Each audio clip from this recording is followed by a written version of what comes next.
할렐루야. 오늘 미랄 특세에 나오신 여러분들을 주의 이름으로 환영하고 축복합니다. 욥이 재난을 당한 이후에 욥의 세 친구 엘리바스와 빌닷과 소발은 욥을 찾아와서 위로해 줍니다.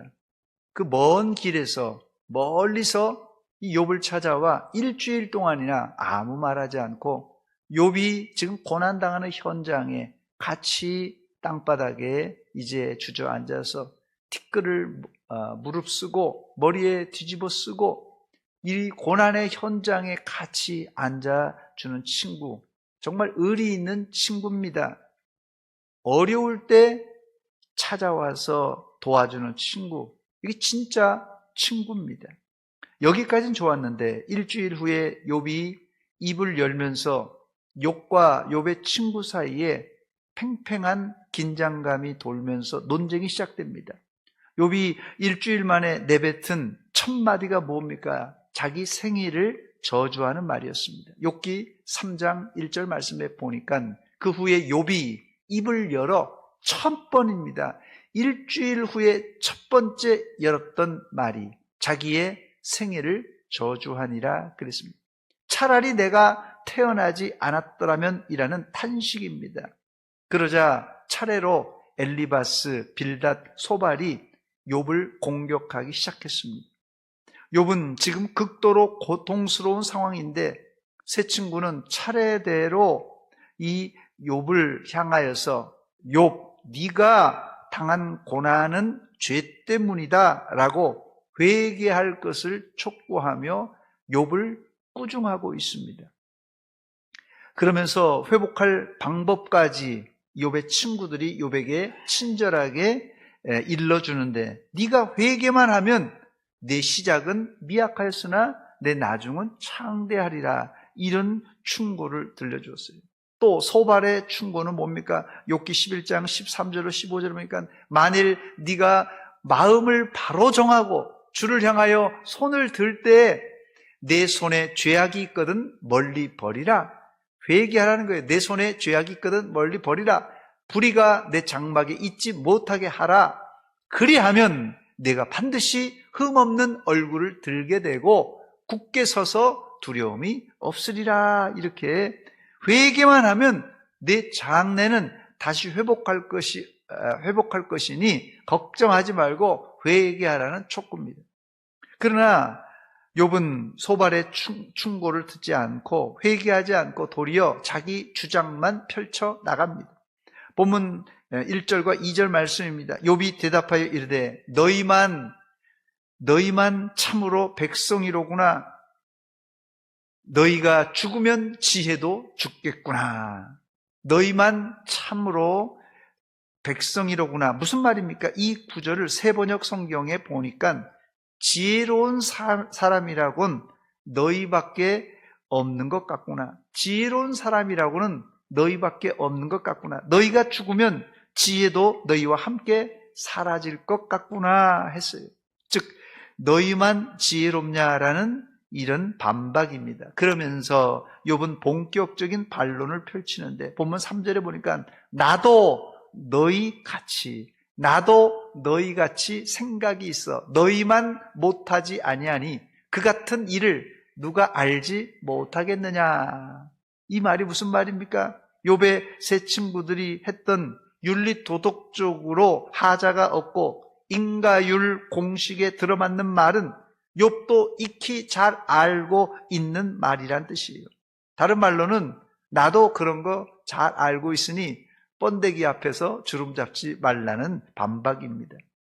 제가 둘째 날 욥기의 전체 주제를 말씀드린 적이 있는데 욥기의 전체 주제는 욥기는 하나님의 뜻과 세상 윤리 도덕과의 가치관 싸움, 가치관 전쟁이라고 그랬어요.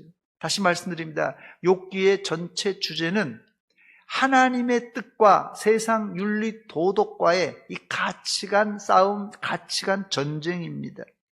욥의 이 세 친구 엘리바스, 빌닷, 소발은 보통 교양과 지식을 가진 사람이 아닙니다. 거기에다가 윤리 도덕적으로도 높은 수준을 가진 지도자여 선생들이었어요. 그러니 이들의 조언은 세상의 가치관으로 본다면 매우 훌륭한 조언이었어요. 그러나 욥은 친구들의 이야기를 수긍할 수가 없었습니다. 그 이유는 자기가 당한 고난은 이들이 말하는 인과율과 흑백 논리로 풀 수 없었기 때문에 그렇습니다. 그러면서 욥은 자기의 고난을 호소하고 있습니다. 본문 4절 말씀 보니까 하나님께 불러 아뢰어 들으심을 입은 내가 이웃에게 웃음거리가 되었으니 의롭고 온전한 자가 조롱거리가 되었구나. 욥이 과거에 하나님께 불러 하나님께 기도하면 하나님께서 응답해 주는 그런 은혜를 입었다고 고백하며 나는 하나님께 기도하고 하나님은 나에게 응답하셨는데 지금은 이웃에게 웃음거리가 되고 말았고 내가 온전한 자임에도 불구하고 내가 사람들에게 조롱거리가 되었다는 한탄입니다. 욥의 현재 상태를 잘 나타내주는 말씀입니다. 그러면서 현재의 불공평함을 말하고 있어요. 6절 말씀에 보니까 강도의 장막은 형통하고 하나님을 진노하게 하는 자는 평안하니 하나님이 그의 손에 후히 주심이니라. 세상에 강도, 도둑놈들은 형통하고 평안하니 세상에 이런 불공평한 일이 어디 있냐는 호소입니다. 여러분, 욥이 진짜 답답한 게 뭔지 아세요? 욥이 진짜 답답한 것은 자기가 당하는 고난의 이유를 모르는 것이에요. 더 나아가 세상이 불공평하게 흘러가는 것이 이게 정말 너무 아픈 거예요. 이 도둑놈들은 잘 사는데 이 강도들은 잘 사는데 이 의인인 자기는 계속 고난만 당하니 이해할 수 없는 것입니다. 이것은 욥뿐만 아니라 우리 모든 인생이 겪는 아픔이에요. 지금 이 세상도 도둑놈들이 사기꾼들이 이 잘 사는데 우리 예수 믿는 내가 하나님을 잘 섬기려고 하는데 왜 이렇게 돈이 잘 안 벌리고 이렇게 힘든가? 이게 우리의 고통입니다. 여기서 우리는 욥을 객관적으로 보면 욥은 죄로 인한 고난이 아닌 것을 알 수 있어요. 욥이 고난당하는 것은 죄로 인한 것이 아니라 사탄의 시험으로 고난을 당하는 것이고 이 세 친구와의 논쟁이 끝나면 우리는 이 결말을 알고 있지 않습니까? 하나님께서 욥을 높이 들어서 최종적으로는 갑절의 축복을 내려주십니다. 그러면서 욥기가 끝납니다. 여기서 우리는 이 미랄 특세의 주제인 이 미스테리를 알게 되는데 욥이 볼 수 있는 세계, 우리 인간이 볼 수 있는 세계, 이 세계는 한정되어 있고 하나님과 사탄이 이 천상에서 했던 회의는 우리가 듣도 보도 못하기 때문에 욥의 고난은 이해할 수 없는 신비입니다. 신비예요. 그렇다면 여러분이 욥이라면 어떻게 하시겠습니까? 자, 제가 질문하는 것입니다. 우리가 하나님과 사탄이 얘기한 것 우리가 어떻게 알아듣겠어요? 하나님의 그 비밀을 우리가 더 어떻게 알겠어요? 그렇다면 여러분들이 욥이라면 어떻게 하시겠습니까? 이것이 욥기를 마무리하면 우리가 최종적으로 가져야 될 욥기를 마무리하면서 가져야 될 태도입니다. 여러분들이 잘못이 없는데 내가 잘못이 없는데 내 몸에 암이 걸렸어요. 내가 잘못이 없는데 갑자기 교통사고가 터졌어요. 또 내가 잘못이 없는데 가정에 우환이 찾아왔다면 이 문제를 여러분 어떻게 해결하시겠습니까? 일단은 여러분이 고난을 당했을 때 당황하지 마시고 내가 당면한 문제는 미스테리라는 것을 인정하시기 바랍니다. 원래 이 미스테리는 몰라야 정상입니다. 미스테리는 몰라야 정상이에요. 어떤 사람은 내가 기도해보니 다 보여주시더라. 내가 기도해보니 이건 이렇고 저건 저렇다. 이런 사람들은 백발백중 영적 사기꾼들입니다. 미스테리는 모르는 게 정상입니다, 여러분.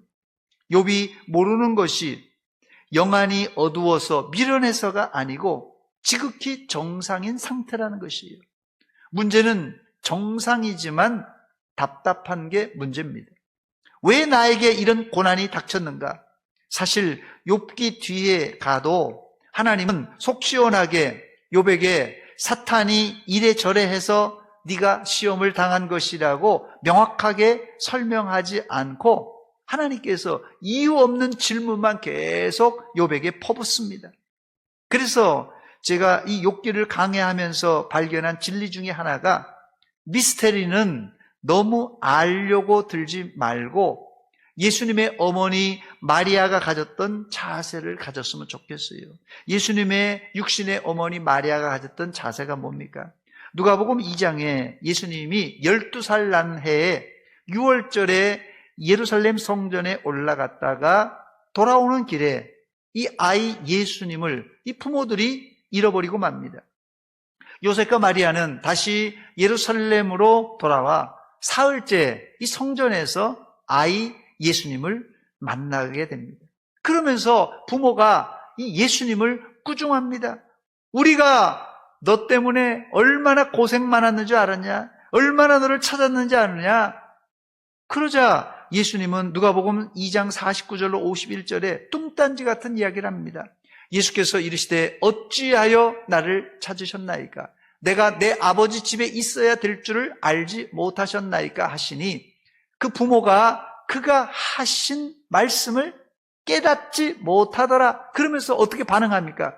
예수께서 함께 내려가사 나사렛에 이르러 순종하여 받드셨더라. 그리고 중요한 말이 여기 나와요. 그 어머니는 이 모든 말을 마음에 두니라. 그가 이 말을 왜 이런 말을 하는지 몰랐어요. 그러나 마리아는 그 모든 말을 마음에 두었다고 말합니다.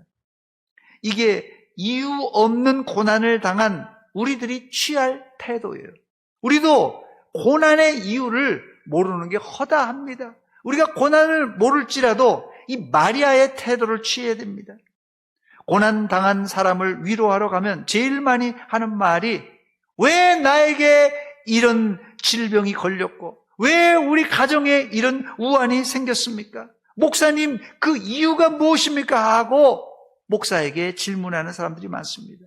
그런데 그런 분들은 거기서 끝나지 않고 왜 내가 이런 고통을 당하고 왜 우리 가정에 이런 고난이 옵니까? 여기서 끝나지 않고 꼭 하나님을 원망하고 낙심, 실망, 그리고 좌절의 길로 빠지는데 여러분 잘 들으시기 바랍니다. 이게 사탄이 여러분들에게 원하는 길이에요. 사탄이 말이에요. 이 알 수 없는 미스터리 같은 고난을 주면서 이제 우리가 그냥 의문만 풀어본 게 아니라 거기까지 가면 되는데요. 그러다가 하나님을 원망하고 그리고 심지어는 좌절하고 생을 포기하고 뭐 이런 것을 누가요? 사탄이 바라고 있다는 것이에요. 그러므로 성도들은 시험 중일지라도 주님이 내 인생의 주관자인 것을 확신하고 담대할 필요가 있습니다, 여러분. 사탄이 아무리 나를 해코지할지라도 내 생명은 건들지 못합니다. 아니, 설령 사탄이 나를 죽일지라도 나는 죽어도 하나님 나라 간다 하는 의연한 태도를 가지시기 바랍니다.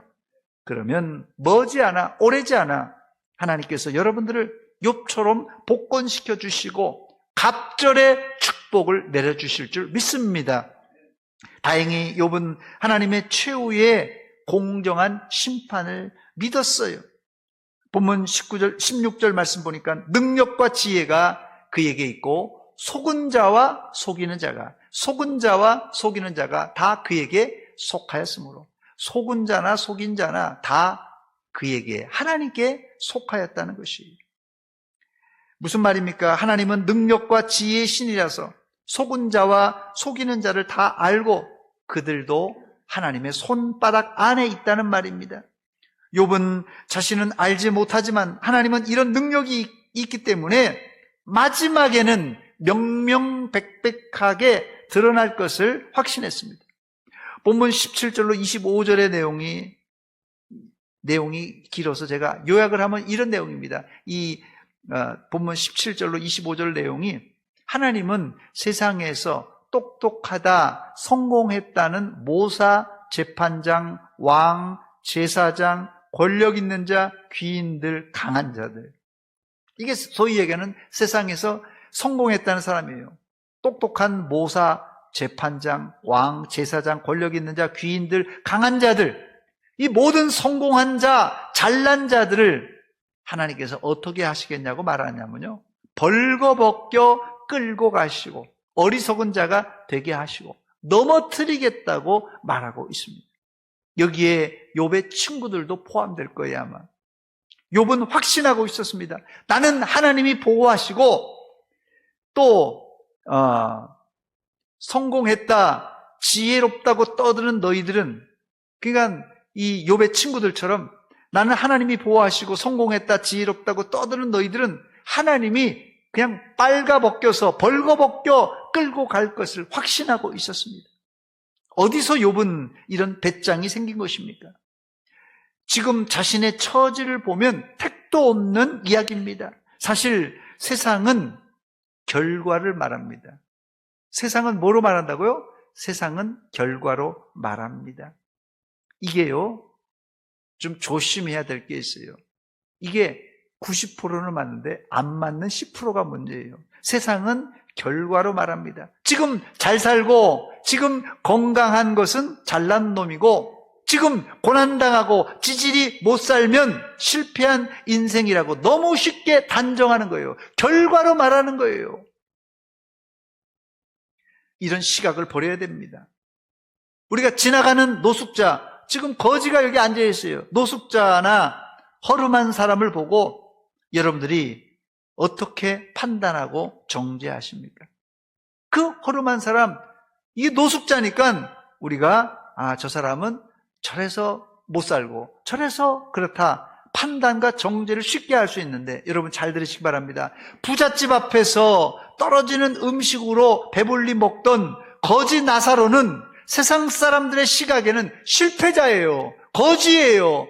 온몸에 병이 들어서 이제 별 소망이 없는 사람 같이 보입니다.